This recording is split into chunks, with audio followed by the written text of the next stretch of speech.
So I want to make it really clear, I do not have a black eye. I just have mom brain, and I forgot to put eyeshadow on one of my eyes yesterday. I wanted to discuss, I keep getting asked what is going on with school, you still in school, all the different things. I address this because I also get a lot of comments asking, are you still in law school? First of all, whenever I was going back to school, I said I was going to school for pre-law, which means a route that will get me into law school one day.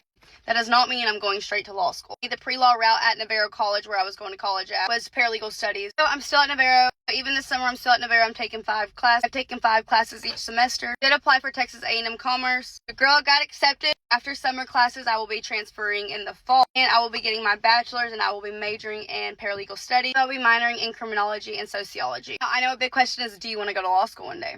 I do. If it's at 40 years old, even if it takes like me so many years, so much work, that's like my kid dream. Like whenever you say, like, what do you want to be when you grow up, and someone says a doctor, mine was a lawyer. What I wanted to do is hair. Ended up doing hair. Seen better opportunities other places as far as social media at the time. So I know I get a lot of questions about what happened to the salon that I was working in. First of all, I always said I was never going to discuss this on social media, but I'm going to because I don't care. I'm so nice to people, and like whenever they just like kind of shit on me, then it is what it is. Whenever I was doing hair at the salon, I was looking for a rent house. My kids were like 45 minutes away going to daycare so that I could work and like get up on my feet because I was living with my parents. I was trying to find a house in the same town as the salon. The town is super small. There was some really nice people there, but then there was not so nice people. I looked around for rent houses, couldn't find anything. Well, then there was this one rent house that came available, and the lady I had to shop through reached out to the girl and asked her like, hey, is that house available? First of all, the house was like an old cowboy house. It was $400 a month, and I was like, for $400 a month, I can fix it up and make it really nice. But that's not what happened. The lady texted her back and was like, can she even afford $400 a month, and her kid's gonna tear up my place? And that's when I was like, screw you, you will never have a penny of mine. And I worked next door, and then the whole time they put like a hair salon upstairs, like whenever I started working there. And it was like, I'm not gonna say what the business was, but it was not a hair salon. It was the furthest thing from it. Like they did it was almost like to be petty. I don't know. Maybe not. Maybe I'm looking too much into it. It was just real convenient that like a hair salon went in there same time I opened, and now I don't see anything about a hair salon in that building. Also, I would send customers over there like when they were processing to like go look around and stuff. Like a few times I had customers come back saying, they told me to come get my hair done here next time, and I was like,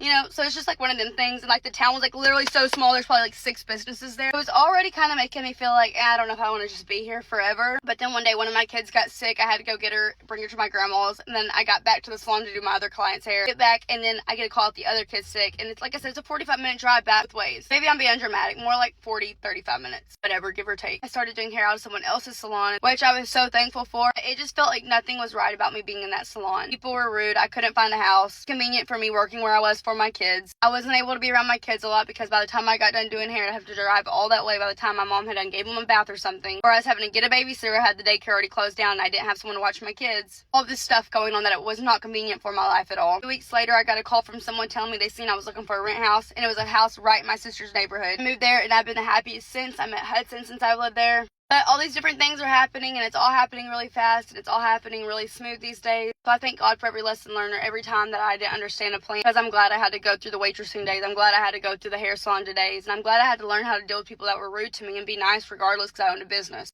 Love you. God bless.